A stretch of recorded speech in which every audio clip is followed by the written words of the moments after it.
Comme on dit chez nous, celui qui veut aller loin ne doit jamais avoir peur de regarder en arrière. Et en Côte d'Ivoire, il semble que nous n'avons pas encore fini de regarder derrière nous. Mais pourquoi regarder en arrière, me direz-vous? Eh bien, parce qu'en 2010, un scrutin censé marquer un tournant dans notre histoire a plongé le pays dans le chaos et la vérité sur ce qui s'est vraiment passé reste toujours aussi floue. Qui a réellement gagné ces élections? Était-ce un choix libre des Ivoiriens ou une manipulation orchestrée de l'intérieur et de l'extérieur? Salut à tous, chers spectateurs. Aujourd'hui, on plonge dans un dossier brûlant. Guillaume Soro révèle les dessous des élections de 2010, un scrutin où les urnes ont joué à cache-cache avec la vérité. Vous allez découvrir comment la politique ivoirienne a été secouée par des accusations de fraude, d'intrigue et de manipulation à grande échelle. Mais avant de commencer, n'oubliez pas de liker la vidéo si vous êtes curieux d'en savoir plus et surtout, abonnez-vous à la chaîne pour ne rien manquer de nos prochaines révélations exclusives. Allez, installez-vous bien et let's go pour cette plongée dans l'histoire de la Côte d'Ivoire.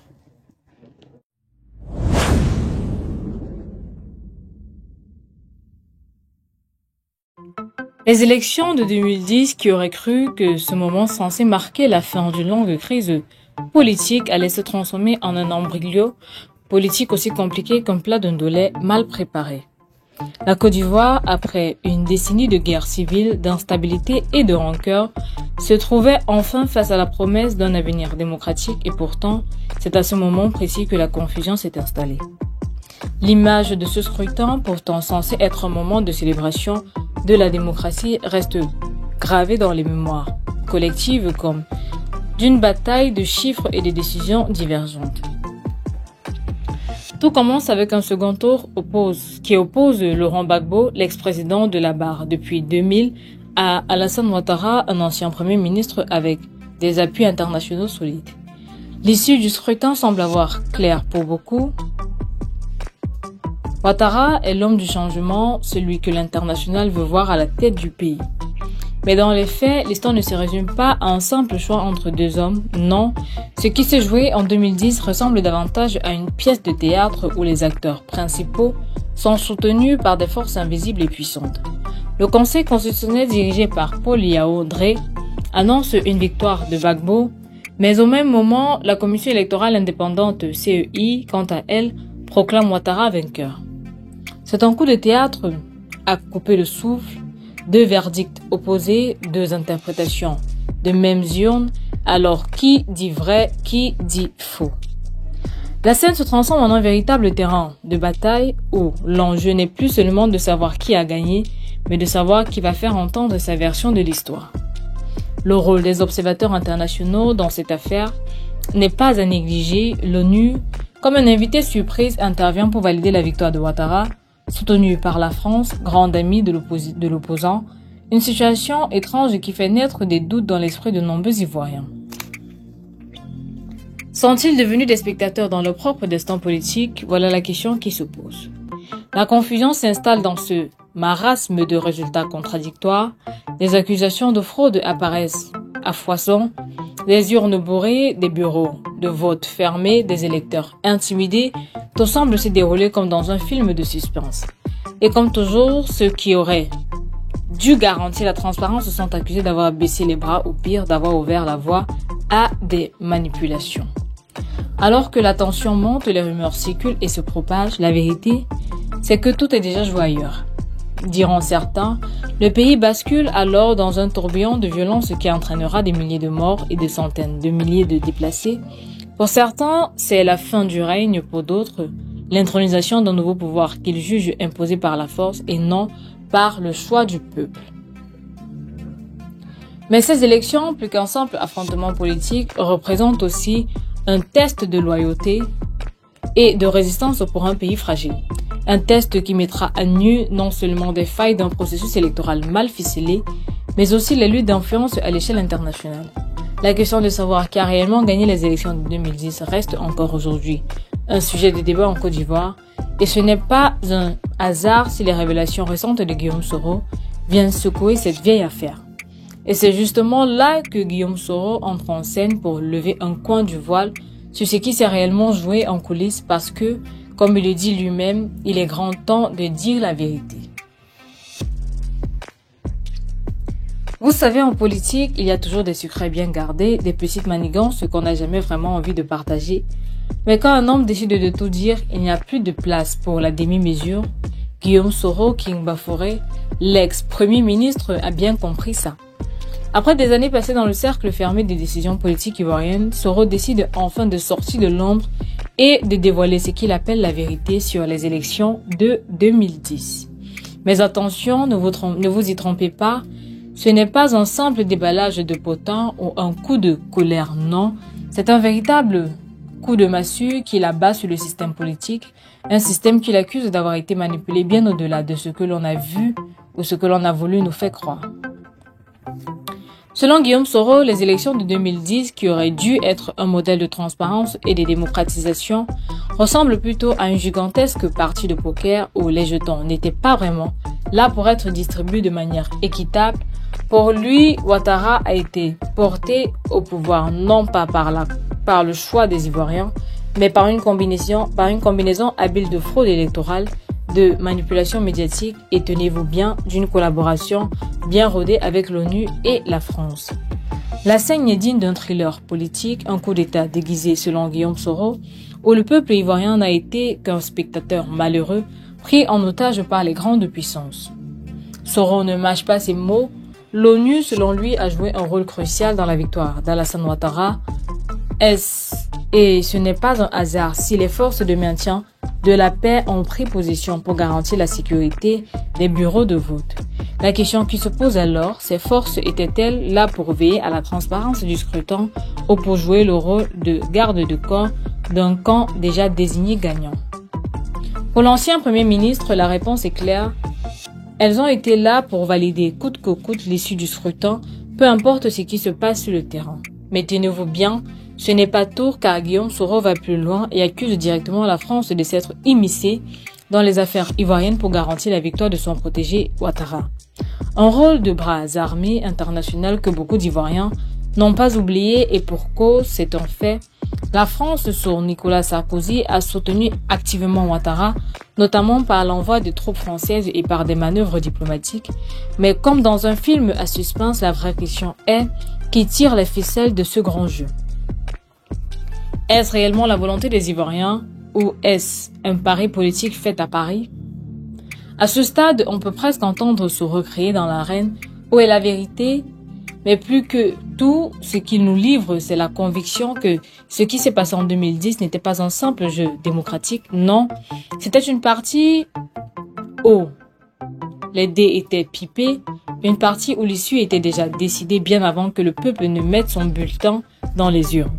Difficile de ne pas se demander si la politique ivoirienne a jamais été aussi simple ou si ce chaos n'était qu'une vaste manipulation. Mais à force de jeter des pierres dans le jardin de Ouattara, Soro sait très bien qu'il n'est pas exempt de critiques. Lui-même, ancien allié et ancien ministre sous le régime de Gbagbo, a joué un rôle central dans la guerre politique qui a défiguré le pays. Alors, au-delà des accusations qu'il formule, l'ancien Premier ministre se positionne-t-il réellement comme un sauveur ou simplement comme un homme en quête de revanche? La frontière est parfois floue dans les arènes politiques de la Côte d'Ivoire.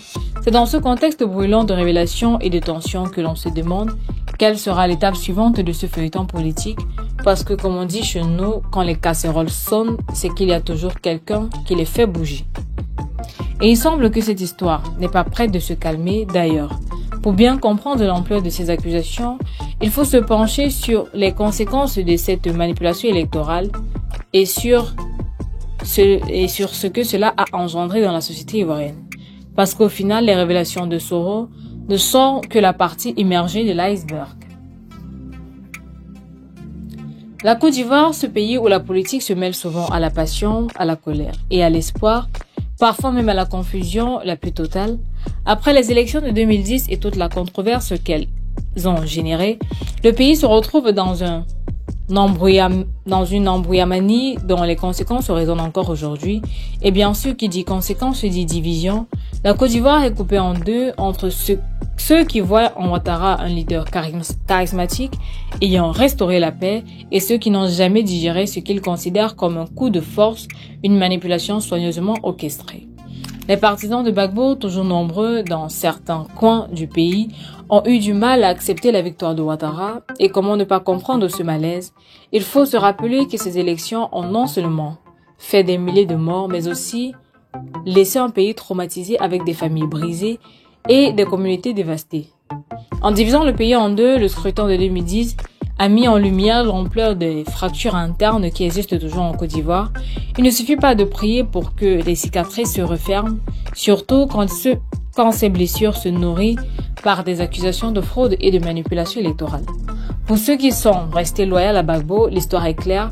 Ouattara n'est pas leur président, il est un produit d'un système international qui ne voulait tout simplement pas de leur candidat à la tête du pays. D'un côté, des manifestants, des exilés ou des réfugiés qui, pendant que l'ONU célébrait la victoire de Ouattara, n'avaient qu'un seul mot à la bouche, fraude. Et de l'autre, ceux qui ont vu dans cette élection l'avènement d'un homme de paix, celui qui allait selon les discours redresser un pays rongé par des conflits.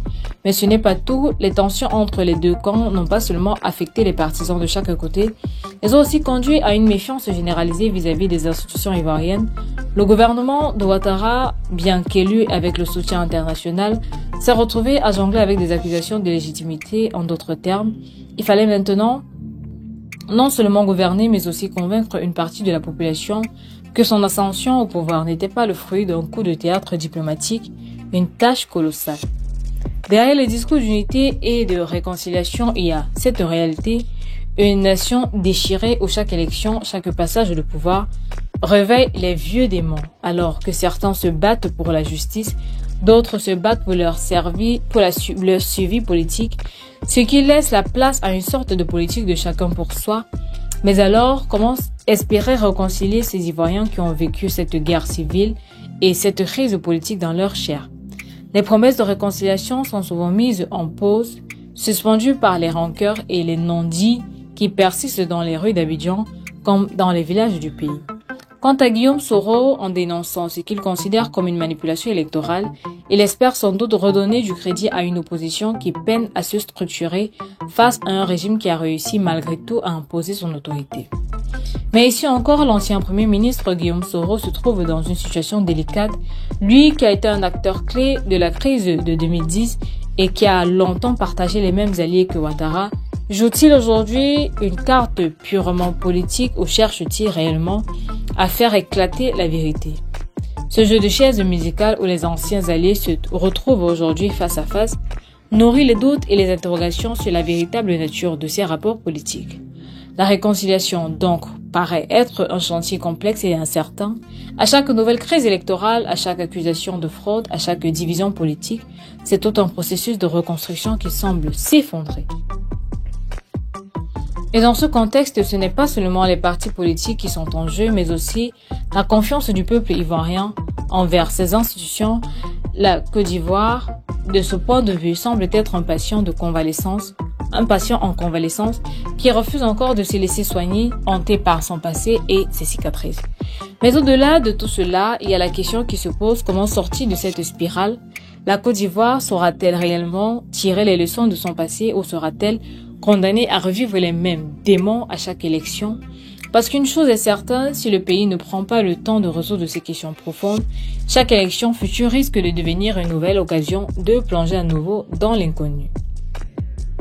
Et c'est justement là où les révélations de Guillaume se retrouvent tout leur sens, parce qu'au fond, si la vérité doit sortir, c'est pas pour permettre à la Côte d'Ivoire de se relever définitivement, mais cela passera-t-il par une véritable réconciliation? Voilà le vrai défi. Les révélations de Guillaume Soro sont en effet l'effet d'une bombe dans le paysage politique ivoirien. Elles viennent rappeler que la vérité sur les événements de 2010 reste un sujet sensible et très controversé. Les Ivoiriens, toujours en quête de réconciliation après la guerre civile, sont partagés entre ceux qui soutiennent la version officielle et ceux qui pensent que la manipulation a été plus vaste. Si l'objectif est de rétablir une véritable paix et une démocratie stable, il semble nécessaire de faire toute la lumière sur cette période douloureuse. Et vous, quel est votre avis sur les révélations de Guillaume Soro? Pensez-vous que la vérité a été manipulée pour faire gagner Ouattara en 2010? L'heure est-elle venue pour la Côte d'Ivoire de tourner définitivement la page de cette crise politique?